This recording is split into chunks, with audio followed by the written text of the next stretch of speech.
Natapos mo na pala ang enrollments. Anong course ang kinuha mo? Education po.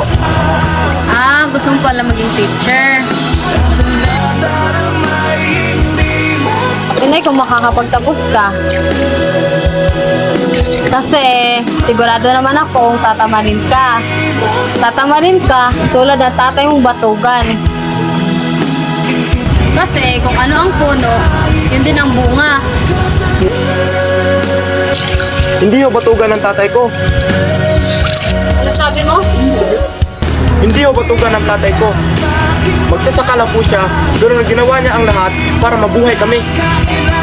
Hindi man ho sumasapat sa amin yon, pero hindi niyo matutuwaran yon. Napakawalang hiya mo! Sumasagot ka pa sa akin! Isinisula na kita kahit ang dami-dami utang ng pamilya mo! Tapos yan ang isasagot mo! Malaki lang ho ang utang namin sa inyo, pero hindi ibig sabihin nun, pagmamayari niyo kami. Matagal na panahon nang hindi makatao ang turing niyo sa amin. Mga kamag-anak niyo kami, pero bakit mas masahol pa sa alipin ang turing niyo sa amin? Pumahimik ka! Pumahimik ka! Wala kang kwenta! Dumisyo kayo! Tama na yan! Mabigat kayo sa buhay ko! Tama na! Huwag ka nang magpapakita sa akin! Huwag ka nagtutungtong sa bahay na to!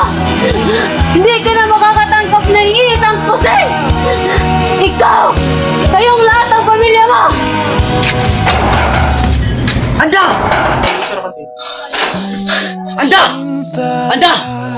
Saktan niyo ko pero wag yung anak ko! Tama na! Tama na! Kuya, ano ba ito? Gusto mo magtawag ako ng pulis pag hindi ka dumingil dito? Sige! Wala akong pakialam! Ituloy mo na! Ilang taon niyo ako tinatatumason! Gaya ng pagsakripisyo ko sa inyo! Ang mali ko! Nakinig ako sa inyo! Nawala akong kwentang tao! Nawala akong pinag-aralan! Kaya dapat nyo na kaming tinatapak-tapakan dito! Ang anak ko! Ang pamilya ko! Dinadamay nyo na dito!